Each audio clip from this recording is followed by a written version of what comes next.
14 ਨਵੰਬਰ ਨੂੰ ਵਿਸ਼ਵ ਸ਼ੂਗਰ ਦਿਵਸ ਵਜੋਂ ਮਨਾਇਆ ਜਾ ਰਿਹਾ ਹੈ। ਇਸ ਦਿਨ ਵਿਸ਼ਵ ਭਰ ਦੇ ਵਿੱਚ ਸ਼ੂਗਰ ਦੀ ਬਿਮਾਰੀ ਦੇ ਵੱਧ ਰਹੇ ਪ੍ਰਭਾਵਾਂ ਦੇ ਲੋਕਾਂ ਨੂੰ ਜਾਗਰੂਕ ਕਰਨ ਦੇ ਲਈ ਮਾਹਿਰਾਂ ਵੱਲੋਂ ਸੁਨੇਹਾ ਦਿੱਤਾ ਜਾਵੇਗਾ।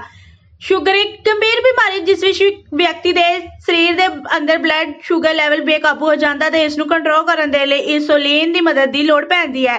ਜੇਕਰ ਸ਼ੂਗਰ ਦਾ ਪੱਧਰ ਆਮ ਨਾਲੋਂ ਕਿਤੇ ਵੱਧ ਰਹਿੰਦਾ ਹੈ ਤਾਂ ਸਰੀਰ ਦੇ ਸਾਰੇ ਅੰਗਾਂ ਨੂੰ ਨੁਕਸਾਨ ਪਹੁੰਚਾਉਣਾ ਸ਼ੁਰੂ ਹੋ ਜਾਂਦਾ ਹੈ। ਇਸ ਦੇ ਨਾਲ ਕਿਡਨੀ, ਲੀਵਰ ਅਤੇ ਸਰੀਰ ਦੇ ਹੋਰਨਾਂ ਹਿੱਸੇ ਤੇ ਵੀ ਅਸਰ ਵੇਖਣ ਨੂੰ ਮਿਲਦਾ ਹੈ। ਇੱਥੋਂ ਤੱਕ ਕਿ ਹੱਡੀਆਂ ਕਮਜ਼ੋਰ ਹੋਣੀਆਂ ਸ਼ੁਰੂ ਹੋ ਜਾਂਦੀਆਂ ਹਨ। ਅੱਖਾਂ ਦੀ ਰੋਸ਼ਨੀ ਤੇ ਵੀ ਇਸ ਦਾ ਪ੍ਰਭਾਵ ਪੈਂਦਾ ਹੈ। ਮਾਹਰ ਡਾਕਟਰਾਂ ਦੀ ਮੰਨੀਏ ਤਾਂ ਅੱਖਾਂ ਦੀ ਰੋਸ਼ਨੀ ਜਾਣ ਦਾ ਦੂਜਾ ਸਭ ਤੋਂ ਵੱਡਾ ਕਾਰਨ ਸ਼ੂਗਰ ਦੀ ਬਿਮਾਰੀ ਹੈ, ਜੋ ਕਿ ਵਿਸ਼ਵ ਭਰ ਦੇ ਵਿੱਚ ਬੜੀ ਤੇਜ਼ੀ ਦੇ ਨਾਲ ਫੈਲ ਰਹੀ ਹੈ। ਯੂਨਾਈਟਿਡ ਕਿੰਗਡਮ ਤੋਂ ਡਾਇਬੀਟਸ ਤੇ ਫੈਲੋਸ਼ਿਪ ਕਰ ਚੁੱਕੀ ਐਮਡੀ ਡਾਕਟਰ ਰਿਸ਼ੂ ਡਨੋਟ ਸ਼ੂਗਰ ਦੀ ਬਿਮਾਰੀ ਤੇ ਕਈ ਸਾਲਾਂ ਤੋਂ ਪ੍ਰੈਕਟਿਸ ਕਰ ਰਹੀ ਹੈ। ਜਲੰਧਰ ਤੋਂ ਲਾਈਵ ਪੰਜਾਬ ਨਿਊਜ਼ ਦੇ ਪੱਤਰਕਾਰ अजय कुमार की विशेष रिपोर्ट। मैम, जैसे 14 नवंबर को वर्ल्ड डायबिटीज डे मनाया जा रहा है, तो आजकल देखने को आया कि पहले तो 40 अबव या 50 अबव को ही होती थी शुगर या डायबिटीज़ की प्रॉब्लम। अब छोटे बच्चों में भी ये दिक्कत आने लगी है, नौजवानों में बहुत प्रॉब्लम है। तो इस बार क्या थीम है और इस बार क्या क्वेश्चन है, क्या आप पहले अपने नाम से शुरू। Hi, Namaskar. My name is Dr. Rishu Banot. I'm MD Medicine and I've done my fellowship in diabetes from Birmingham University, United Kingdom. I'm a practicing physician here in American Spine and Medical Institute, Ludhiana. मैं एक diabetologist हूँ, routine में sugar के patient देखती हूँ।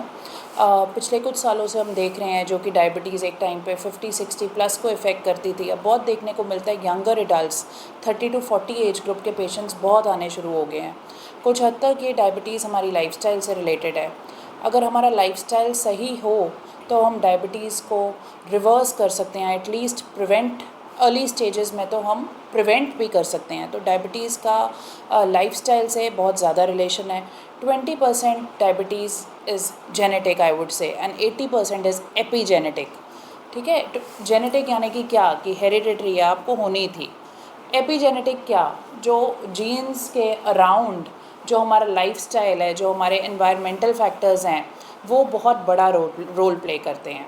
सो हमारा lifestyle, हमारी diet, exercise play a huge role in prevention और डिलेइंग ऑफ डायबिटीज़ या फिर उसको कंट्रोल करना। अगर आपकी डायबिटीज़ पुरानी हो चुकी है, 7-8 साल पुरानी है, ये नहीं कि रिवर्स हो जाएगी, एटलीस्ट हमारी क्वांटिटी, हमारा portion of medicine would reduce with the right lifestyle.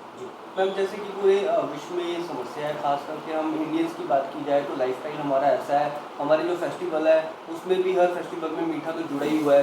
तो ज़्यादातर देखा कि इंडियंस में ये बहुत बड़ी प्रॉब्लम है, तो उसको लेके किस तरह के आप सुझाव देंगे कि लोग अपनी जो लाइफस्टाइल को सुधारें। और एग्जैक्टली डायबिटीज़ है क्या, बड़ी सिंपल लैंग्वेज में अगर समझाऊँ मैं तो डायबिटीज़ वो बीमारी है कि हमारी ब्लड में शुगर का लेवल बढ़ गया है। ठीक है, हम जो भी खाते हैं कार्बोहाइड्रेट या फिर मीठा या कार्बोहाइड्रेट, हर चीज़ में, हर खाने में, एक चाय के कप से लेके रोटी से लेके नमकीन, whatever we are eating, not just necessarily sweets or desserts, whatever we are eating has got carbohydrate और sugar in it। जब भी वो हमारे पेट में जाएगा, हमारा एक ऑर्गन है पैंक्रियाज जो एक्टिव हो जाएगा। पैंक्रियाज के बीटा सेल्स एक केमिकल जिसका नाम है इंसुलिन रिलीज़ करेंगे। जितना मीठा होगा, जितना कार्बोहाइड्रेट होगा, उतना पैंक्रियाज पे लोड ज़्यादा आएगा, उतनी ज़्यादा इंसुलिन रिलीज़ होगी।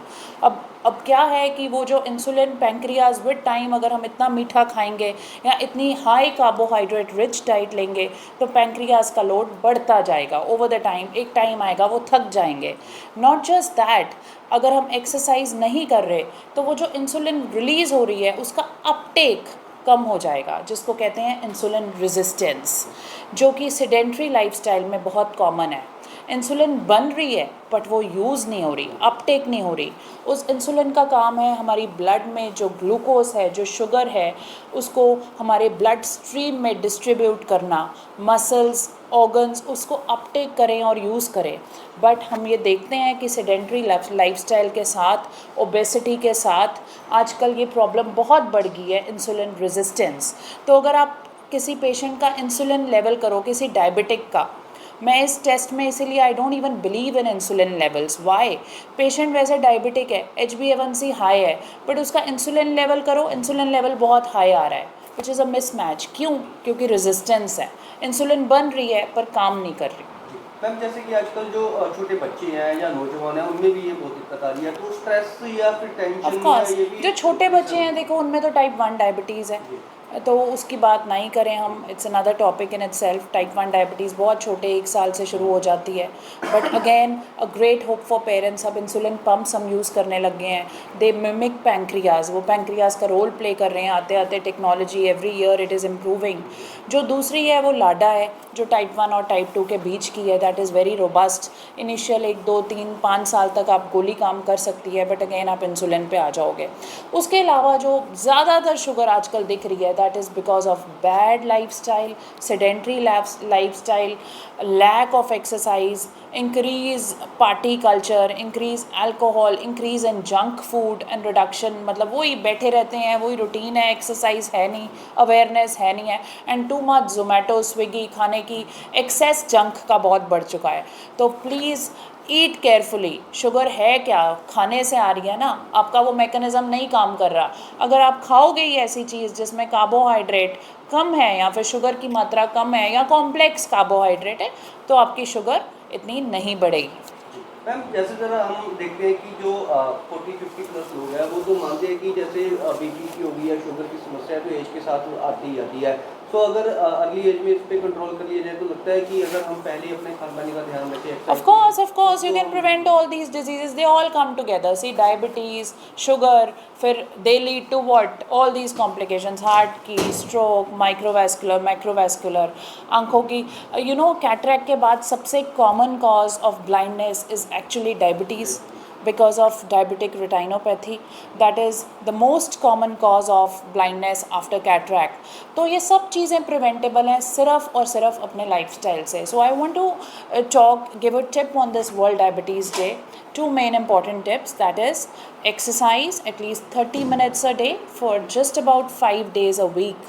So 30 minutes a day for 5 days a week, about 120 minutes in a week of normal walking would be good. Take care of your health. And इसके अलावा आप योगा कर सकते हो, डांस कर सकते हो। आपको कुछ नहीं करना, आपने हर खाने के बाद 10 मिनट घर के अंदर टहल लो, move, we have to move. And then coming to diet, which is always the biggest query of all the patients. Diet में आपको क्या करना है, अपनी डाइट को आपको डिवाइड करना है। If you take a plate, 50% of portion should be vegetable. 50% of what you are eating should be just vegetable in raw form or cooked form. जो सब्ज़ी है उसमें 70 से 75% सिर्फ पानी होता है, विटामिन्स और मिनरल्स होते हैं, प्रोटीन होता है, एंड लेस देन 10% कार्बोहाइड्रेट होता है। सो सारी नॉन स्टार्ची वेजिटेबल्स शुगर के पेशेंट खा सकते हैं। स्टार्च वाली वेजिटेबल्स यानी कि आलू, शकरकंदी, यैम, अरबी, ये वेजिटेबल्स अवॉइड करो। उसके अलावा आप सारी सब्जियां खा सकते हैं। अगर हम अनाज पे आएँ, 25% of your portion should be अनाज, जिसके अंदर हम नॉर्मल कनक और नॉर्मल चावल अवॉइड करके we can have multigrain flour. the portion of wheat should be least, fibre ज़्यादा हो, जौ, बाजरा, ज्वार, रागी, मिक्स आटे यूज़ करो। और चावल की जगह, नॉर्मल चावल की जगह you can use brown rice. Even though अगर आप पीछे देखोगे carbohydrate energy content is same, but it is a complex carbohydrate. Complex carbohydrate यानी कि उसके बाहर एक बड़ा कवर है, वो एक होल ग्रेन है, जो उसकी शुगर रिलीज़ हो रही है, it's releasing very slowly, unlike other normal white rice और नॉर्मल कनक या रिफाइंड फ्लावर, मैदा, जो एकदम खाते ही एक शुगर का सर्ज आता है और बॉडी पे लोड पड़ता है। सो ऑफ कोर्स हम इंडियंस बहुत लेबरस जॉब्स करते हैं, सबको काम करना है, सबका काम ज़्यादा है, एक्टिव है, मैकेनिकल काम है, तो कार्बोहाइड्रेट खाना तो ज़रूरी है, बट कॉम्प्लेक्स कार्बोहाइड्रेट खाओ। छोटे छोटे changes will go a long way. नवंबर को हर साल हम वर्ल्ड डायबिटीज़ डे मनाते हैं। ऐसे डेज़ में मनाने की इम्पोर्टेंस क्या है? इस डेज़ पे हम फोकस करते हैं डायबिटीज़ के बारे, अपनी पॉपुलेशन को बताएं कैसे ये प्रिवेंट कर सकते हैं, कैसे डायग्नोज कर सकते हैं, और जो इसको सफ़र कर रहे हैं कैसे कंट्रोल कर सकते हैं। सो 14th day we celebrate World Diabetes Day, and on this day I want to create awareness. Diabetes क्या है, डायबिटीज़ कैसे डायग्नोज होती है? डायबिटीज़ डायग्नोज एक सिंपल से ब्लड टेस्ट से हम डायग्नोज कर सकते हैं। अगर आपकी fasting blood sugar level 8 hours की प्रॉपर फास्टिंग चाहिए आपने. You should not even have had your morning bed tea और एनीथिंग. अगर आपकी फास्टिंग शुगर 125 से ज़्यादा है उसको डायबिटीज़ कहते हैं.